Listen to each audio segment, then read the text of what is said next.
Hello दोस्तों, नमस्कार। GK Educare point में आपका स्वागत है।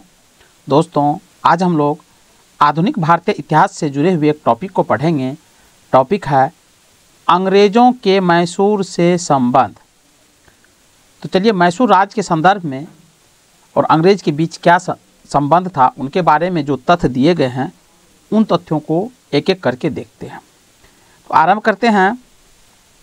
दिया गया है कि अंग्रेज़ों के मैसूर से संबंध। 1761 ईस्वी में हैदर अली मैसूर का शासक बनता है। कह रहा है कि हैदर अली जो था, उसी के द्वारा मैसूर राज्य की स्थापना की जाती है और 1761 ईस्वी में वह मैसूर राज्य का शासक बनता है। हैदर अली की मृत्यु 1782 ईस्वी में द्वितीय आंग्ल मैसूर युद्ध के दौरान हो गई थी। हैदर अली की मृत्यु द्वितीय आंग्ल मैसूर युद्ध, आंग्ल मैसूर युद्ध का मतलब है अंग्रेजों और मैसूर के बीच जो युद्ध हुआ है, उसीलिए उसको द्वितीय आंग्ल मैसूर युद्ध कहा जाता है।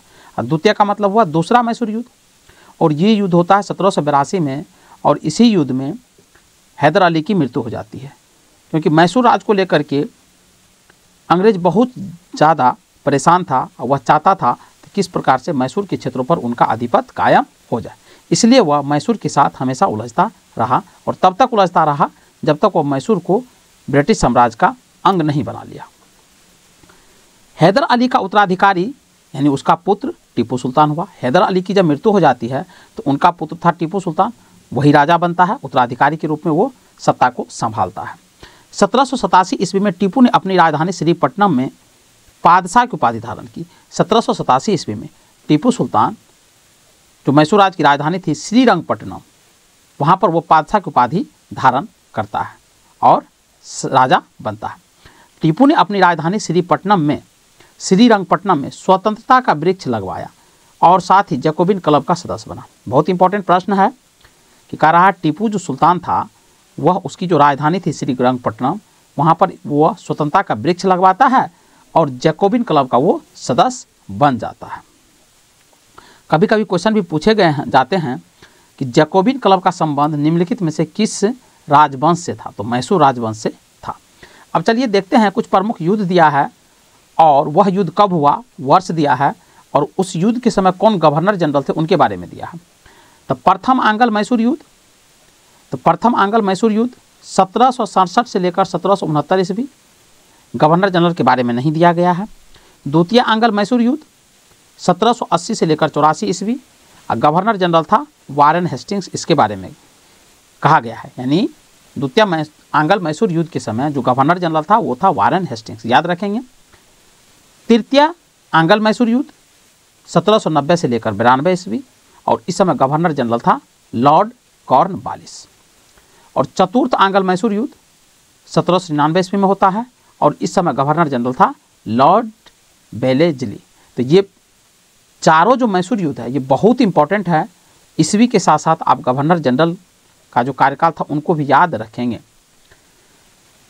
इस युद्ध में मराठा, हैदराबाद के निजाम एवं अंग्रेजों की संयुक्त सेना मैसूर के खिलाफ लड़ रही थी। चतुर्थ जो आंग्ल मैसूर युद्ध हुआ जो 1799 ईस्वी में होता है, इस युद्ध में मराठा और हैदराबाद के जो शासक थे निजाम और अंग्रेज, तीनों मिलकर के क्या किया था, त्रिगुट का निर्माण किया था। और ये तीनों एक तरफ से थे, और मैसूर जो था, मैसूर के शासक जो टीपू सुल्तान थे, वो अकेला एक तरफ से था। लड़ाई होती है, और लड़ाई होने के बाद इसमें ये त्रिगुट की विजय हो जाती है, ये लोग जीत जाते हैं, और मैसूर के शासक जो थे टीपू सुल्तान, उनकी हार हो जाती है, और उसके बाद उसकी मृत्यु भी हो जाती है। टीपू की मृत्यु श्रीरंगपट्टनम के आखिरी युद्ध यानी चतुर्थ आंग्ल मैसूर युद्ध के दौरान 1799 ईस्वी को हो गई। और टीपू सुल्तान को शेर ए मैसूर कहा जाता था। तो टीपू सुल्तान की भी जो मृत्यु होती है वो 1799 में होती है, तो चतुर्थ आंग्ल मैसूर युद्ध के दौरान होती है, ये भी याद रखेंगे। और दूसरी बात है कि टीपू सुल्तान को शेर ए मैसूर के नाम से भी जाना जाता था। आगे बढ़ते हैं। टीपू सुल्तान की राजसी झंडे का शेर की तस्वीर होती थी। यानी कह रहा है कि मैसूर साम्राज्य जो था और उनकी जो राजसी जो झंडे थे साम्राज्य के, उस पर शेर का तस्वीर छपा हुआ था।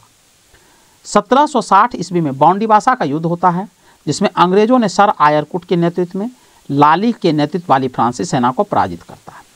1760 ईस्वी में बॉन्डीवासा के युद्ध में अंग्रेजों द्वारा फ्रांसीसियों को हरा दिया जाता है, क्योंकि फ्रांसीसी भी यूरोपियन था, अंग्रेज भी यूरोपियन था, और इस दोनों के बीच टकराहट यूरोप से ही शुरू हुआ था। और वो लड़ाई जो यूरोप से शुरू होती है वो भारत तक आती है। अब भारत के क्षेत्रों पर जो फ्रांसीसियों का अधिकार था, कुछ क्षेत्रों पर अंग्रेज कभी नहीं चाहते थे कि यहाँ पर फ्रांसीसी शासन करे, इसलिए वो चाहते थे कि फ्रांसीसी को भारत से बाहर किस प्रकार किया जाए। इसी को लेकर के फ्रांसीसी और अंग्रेज के बीच में हमेशा तानातनी बनी रहती थी। और इसीलिए कहा गया है कि बॉन्डीवासा की जब लड़ाई होती 1760 में, तो अंग्रेज सेना का नेतृत्व कर रहा था आयरकुट, और जबकि फ्रांसीसी सेना का नेतृत्व कर रहा था लाली। इसके बाद इस युद्ध में फ्रांसीसी सेना की हार हो जाती है। आगे बढ़ते हैं, अब कुछ महत्वपूर्ण संधियां हैं उनको देख लेते हैं। प्रथम आंग्ल मैसूर युद्ध जब होता है तो मद्रास की संधि होती है, और ये युद्ध होता है 1769 ईस्वी में। द्वितीय आंग्ल मैसूर युद्ध के समय मंगलोर की संधि होती है, ये होता है 1784 ईस्वी में। और तृतीय आंग्ल मैसूर युद्ध जो होता है इसमें श्रीरंगपट्टनम की संधि होती है, और ये होता है 1792 ईस्वी में। तो तीन महत्वपूर्ण जो मैसूर युद्ध था, पहला में मद्रास की संधि, दूसरा में मंगलोर की संधि, तीसरा में श्रीरंगपट्टनम की संधि होती है, और चौथे में तो मैसूर साम्राज्य का समाप्ति ही हो जाता है वो, क्योंकि टीपू सुल्तान की हत्या कर दी जाती है। अंग्रेजों के द्वारा मैसूर पर कब्जा कर लिया जाता है, उसे ब्रिटिश साम्राज्य का हिस्सा बना दिया जाता है। तो चलिए आज की वीडियो में इतना ही, मिलते हैं नेक्स्ट वीडियो में, तब तक के लिए जय हिंद।